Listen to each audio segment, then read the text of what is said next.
Shalom, kembali lagi kita bertemu bersama di Renungan Harian bersama saya TKS Krisdiana Saisataina. Dan pada saat ini kita akan bersama merenungi dari Injil Yohanes pasal 8 ayatnya yang ke-21 sampai dengan ayatnya yang ke-38.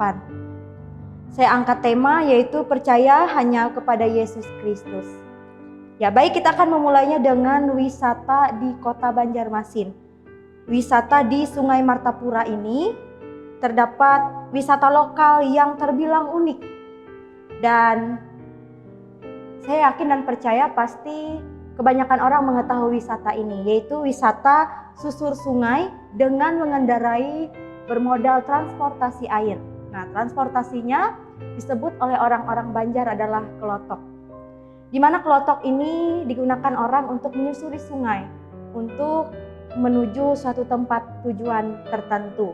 Nah, yang menjadi perihal di sini adalah pastinya di kota Banjarmasin, khususnya di daerah 0 km atau Siring, pasti akan banyak terdapat kelotok-kelotok, di mana kelotok-kelotok tersebut pastinya memiliki supir dan pastinya memiliki penjual karcis, di mana penjual karcis ini menawarkan atau berkoar-koar kepada para pengunjung yang datang pada saat itu, meminta agar mereka atau menawarkan agar mereka masuk ke dalam kelotok, dan mereka menawarkan satu tempat tujuan.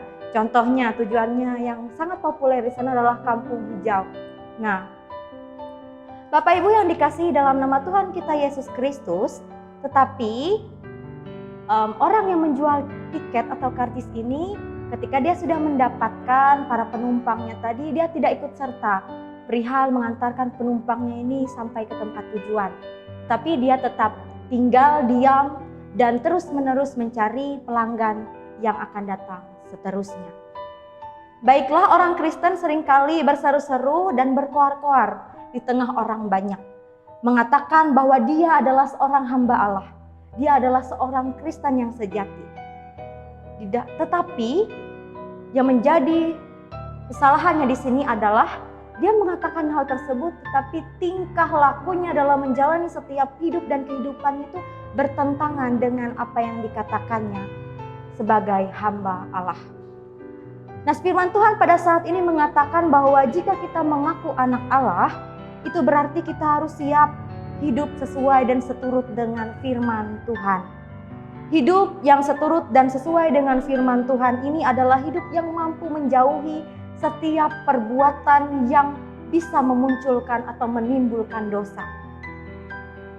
Oleh sebab itu, setiap orang harus mampu hidup sesuai dan seturut dengan firman Tuhan yang akan nantinya menyenangkan hati Allah. Jemaat Tuhan yang dikasihi dalam nama Tuhan kita Yesus Kristus, dalam teks firman Tuhan ini dikatakan pada orang-orang Yahudi, dapat kita lihat bersama pada ayat yang ke-31 dan ayat yang ke-32. Saya akan bacakan bagi kita semua. Jikalau kamu tetap dalam firman-Ku, kamu benar-benar adalah murid-Ku, dan kamu akan mengetahui kebenaran, dan kebenaran itu akan memerdekakan kamu. Namun dapat kita lihat pada ayat yang selanjutnya, pada ayat yang ke-33, saya akan kembali bacakan.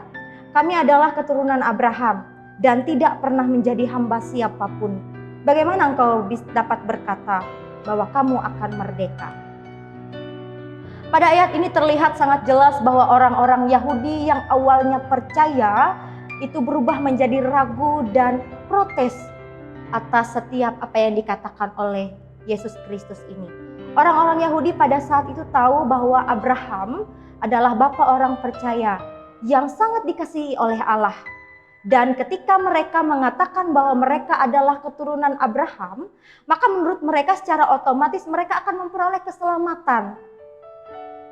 Mereka akan memperoleh keselamatan yang sama seperti yang diperoleh oleh Abraham, yang diberikan Allah pada saat itu. Nah, yang perlu digarisbawahi di sini adalah keselamatan atau kemerdekaan itu tidak bisa diperoleh oleh garis keturunan saja, tetapi keselamatan hanya dapat diperoleh oleh kasih karunia daripada Tuhan. Kembali lagi pada penegasan pada ayat yang ke-31 sampai dengan ke-32, sebenarnya ingin menyampaikan dan menyatakan bahwa Yesus Kristus adalah Tuhan. Ia hadir di dunia untuk menyatakan keselamatan yang bersumber daripada Allah Bapa. Keselamatan dapat diperoleh dengan iman yang hidup, iman yang ditunjukkan dengan segala setiap perbuatan, baik perbuatan yang sesuai dengan apa yang ada dalam firman Tuhan. Karena setiap orang yang percaya kepada Tuhan akan memperoleh keselamatan. Sebagaimana orang Kristen, kita harus memiliki kepercayaan yang kuat, kokoh, teguh kepada Tuhan Yesus Kristus. Karena Allah telah mengutus putranya ke dunia ini untuk menyelamatkan kita umat manusia. Maka oleh sebab itu kita harus percaya kepada Allah. Yesus Kristus lebih dari sekedar teladan atau contoh bagi kehidupan kita. Karena Dia adalah Tuhan yang mampu memberikan keselamatan bagi setiap umat manusia. Dan pada ayatnya yang ke-28, jemaat Tuhan yang dikasihi dalam nama Tuhan kita Yesus Kristus, dapat kita lihat bersama. Saya akan bacakan bagi kita. Apabila kamu telah meninggikan anak manusia, barulah kamu tahu bahwa akulah Dia. Pertanyaannya bagi kita pada saat ini adalah, mengapa kita harus percaya dan meninggikan anak manusia? Nah, dari pertanyaan itu ada beberapa jawaban untuk menjawab pertanyaan tersebut. Yang pertama adalah, kita bersama pasti mengetahui bahwa kematian Yesus Kristus adalah wujud cinta dan kasih-Nya terhadap semua umat manusia. Ia rela mati disalibkan hanya untuk menebus dosa-dosa manusia. Dan yang kedua adalah peristiwa kematian Yesus Kristus di kayu salib tidak boleh dipisahkan dengan setiap peristiwa kebangkitan dan juga kenaikannya. Karena ini merupakan wujud kekuasaan dan ketuhanan yang dimiliki oleh Allah yang diperlihatkan melalui peristiwa tersebut. Dan yang ketiga adalah setelah peristiwa kematian dan kebangkitan akan ada banyak orang yang percaya kepada Yesus Kristus. Tetapi Yesus kemudian menguji iman mereka. Dapat kita lihat pada ayat 31 tadi, jikalau kamu tetap diam di dalam firman-Ku, kamu benar-benar adalah murid-Ku. Maksud dari ayat ini adalah sebenarnya Yesus Kristus itu ingin agar setiap umat manusia tidak hanya sekedar mengatakan pengakuan bahwa dia percaya kepada Yesus Kristus, tetapi Ia ingin setiap pengajaran yang telah diajarkan dan diberikan sebagai contoh kepada kita itu dipraktekkan di dalam setiap kehidupan umat manusia. Dan setiap orang yang bisa teguh dalam firman pada ayat yang ke-32 akan mengalami kebenaran, dan kebenaran tersebut yang nantinya akan memerdekakan kamu.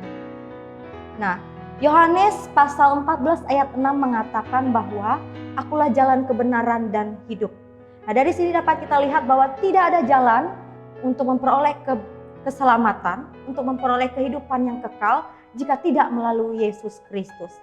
Maka kesimpulan dari perenungan kita saat ini adalah ada 3 hal. Yang pertama adalah melihat dari cerita kota Banjarmasin atau wisata tadi, yang awalnya menjadi seorang penjual karcis yang hanya berkoar-koar untuk mencari penumpang agar datang situ, tapi dia tidak ikut serta untuk mengantarkan penumpang menuju ke tempat tujuan. Dia tidak tahu akan apa yang terjadi kepada penumpangnya, entah karam dan lain sebagainya, dia tidak tahu. Yang dia tahu hanyalah dia hanya mengumpulkan penumpang agar mendapat keuntungan. Kita tidak boleh menjadi seperti itu. Itu berarti jika kita menjadi seperti itu, kita sama saja seperti orang yang hanya mengaku kita hamba Tuhan, tapi kita tidak mempraktekkannya dalam kehidupan kita hari lepas hari. Dan yang kedua adalah Kristus Yesus adalah satu-satunya sumber kebenaran. Maka oleh sebab itu kita harus yakin dan percaya hanya kepada Yesus Kristus. Sumber kebenaran untuk penyelamatan dan sumber kebenaran untuk segalanya hanya bersumber daripada Yesus Kristus. Tidak bersumber dari keturunan, karena Yesus Kristus yang punya hak veto untuk menyelamatkan kita. Dan yang ketiga adalah, atau pesan yang terakhir, miliki iman yang teguh dan hidup. Mengapa saya katakan demikian? Karena pada dasarnya jika kita hanya percaya saja atau mengakui pengakuan dari mulut saja bahwa kita percaya kepada Yesus Kristus, itu sama halnya dengan mati. Karena iman tanpa perbuatan pada hakikatnya mati.